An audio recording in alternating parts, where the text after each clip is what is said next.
మీ business ఏదైనా మీ ఊర్లో promotion చేయాలంటే అది సుమన్ టీవీతోనే సాధ్యం. ఇప్పుడే సంప్రదించండి. ఏపీలో ఎన్డీఏ ప్రభుత్వం కొలువుదీరి నేటికి 4 రోజులు పూర్తయింది.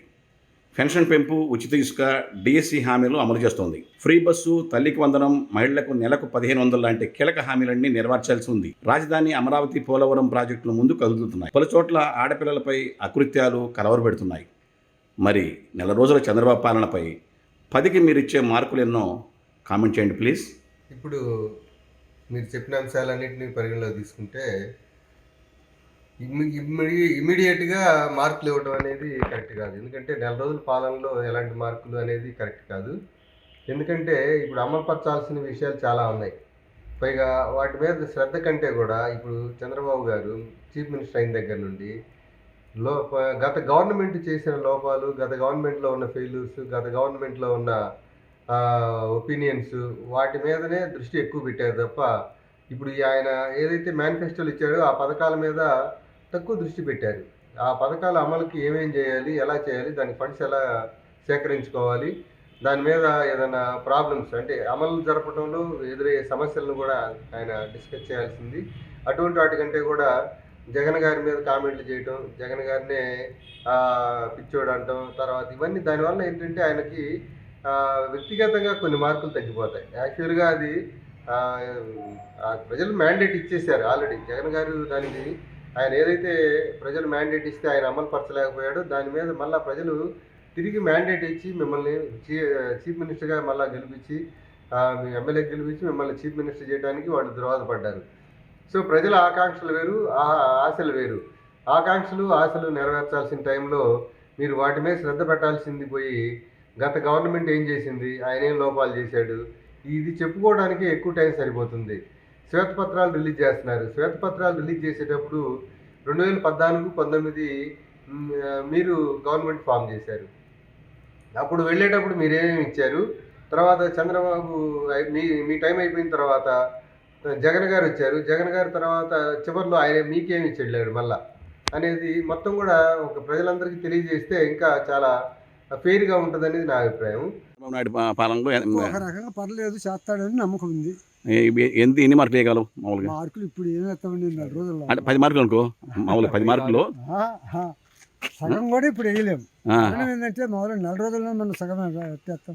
ఇప్పుడు ఆయన పెన్షన్ కానీ, అవును, ఉచిత ఇసుక, దాని మీద నీ అభిప్రాయం ఏంటి?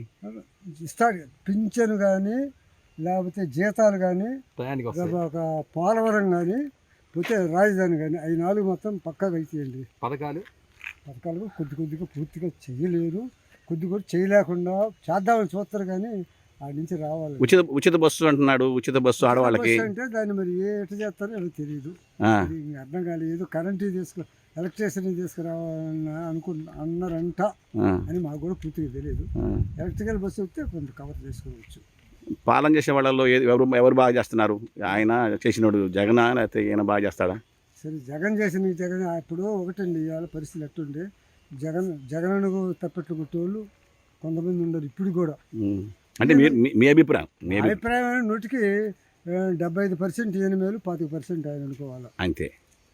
అంటే బడుగు బలహీన వర్గాలకైతే మాత్రం అంటున్నారు, కాస్త మధ్యతరగతి బడా వాళ్ళైతే నిన్న కూడా బడుగు బలహీన వర్గాలు వేయకపోతే ఆయనకు ఓటు రావు. వాళ్ళు ఏదో ఆస్తి వేశారు, తర్వాత వాళ్ళు కూడా మారిపోతున్నారు. ఎందుకంటే మీ ఇంట్లో అన్నం తింటే నేను ఎవరు పాట పాడి చెప్పు. ఇప్పుడు మళ్ళీ 5 ఏళ్ళు నేను పాట పాడాలిగా. తర్వాత లాస్ట్గా ఆయన ఏం చేస్తాడో ఏమి తగ్గివేరు. అయితే ఏనే మేలు అంటావు ప్రస్తుతానికి? ఒక రకంగా పర్లేదు. అంటే ప్రస్తుతం మరి ఇచ్చాడుగా, ఇస్తున్నాడుగా. ఆడవాళ్ళకు కూడా ప్రతి మహిళకి 15 మరి అది అట్లా చేస్తాడు మనకు పూర్తిగా తెలియదు. ఏదో మహిళలకు ఏదో 19,000, 15,000 ఇస్తారు ఇచ్చినప్పుడు అంటావా? అంతే కదా, మరి ఇవ్వాలి కదా, బిగిన్ చేయాలిగా. అవును. ఇప్పుడు ఆయన రేవంత్ రెడ్డి అన్నాడు 2 లక్షలు రుణమాఫీ అన్నాడు. ఏదో చేస్తామంటారు, ఆగస్టు పెట్టాడు. ఎట్టడి చేస్తారు, ఏదైనా అమ్మి చేస్తారో లేకపోతే ఏడు చేస్తారు. ఏదైనా ఇప్పుడు నీ సొంత ఏమో నువ్వేం తెచ్చిపెట్టలేవు, పెట్టవు కూడా. ఎవరైనా సరే, ఈ చంద్రబాబు అయినా, ఆ జగన్ అయినా, రేవంత్ రెడ్డి ఏదైనా కేంద్రం నుంచి మామూలుగా కొంత ఏదన్నా గవర్నమెంట్ ఇప్పుడు కంపెనీలు వస్తున్నాయి. కంపెనీలు పెడితే వాళ్ళు కొంత ఏదో పర్సెంటేజ్ ట్యాక్సులు వసూలుతారు.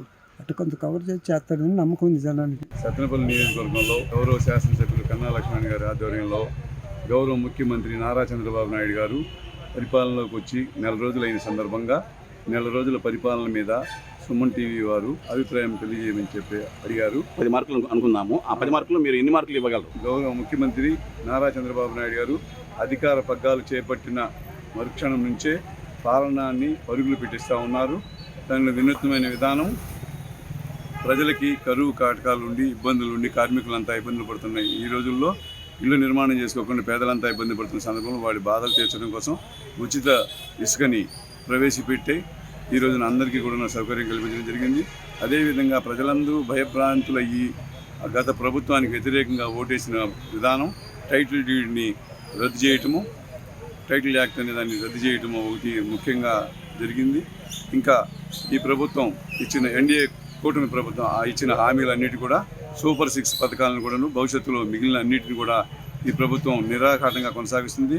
ముఖ్యమంత్రి నారా చంద్రబాబు నాయుడు గారు కానివ్వండి, అదేవిధంగా లోకేష్ గారు కానివ్వండి, ఉప ముఖ్యమంత్రి గౌరవనీయులు పవన్ కళ్యాణ్ గారు కానివ్వండి, వారికి ఇచ్చిన శాఖల మీద పూర్తి పట్టుదలతోటి ప్రజలకి ఏ విధంగా సేవ చేయగలం అనే ఉద్దేశంతో వారు అమాత్యులుగా కాకుండా ఈ క్యాబినెట్ మొత్తం కూడాను ఒక సేవకుల మాదిరి ప్రజలు అడిగిందే తడువుగా అడగని దాని అంశాలను కూడా ప్రజలకి రైతులకి అవసరం వచ్చినప్పుడు రైతుల వారీగా, విద్యార్థులకు అవసరం వచ్చినప్పుడు విద్యార్థులుగా, కార్మికులకు అవసరం వచ్చినప్పుడు కార్మికులుగా, ఐటీ రంగ నిపుణులకి అవసరం వచ్చినప్పుడు ఐటీ విభాగ అధిపతులుగా ఎవరినైతే ఇన్వాల్వ్ చేయాలో వారందరినీ చేస్తూ కూడా వారి సమస్యల్లో నిత్యంగా వాళ్ళు ఇన్వాల్వ్ అయి ఉంటూ వాళ్ళు మంత్రులు అనే సంగతి మర్చిపోయి సేవకుల మాదిరిగాని ఈ ప్రభుత్వం మీ సేవ కోసం ఉంది, అదేవిధంగా సేవ చేస్తామని ఏదైతే హామీ ఇచ్చి పరిపాలనలోకి వచ్చారో వచ్చిన మరుక్షణం నుంచే మనకు ఆ విధంగా పరిపాలన అందిస్తూ ఉన్నారు గౌరవ ముఖ్యమంత్రి నారా చంద్రబాబు నాయుడు గారు.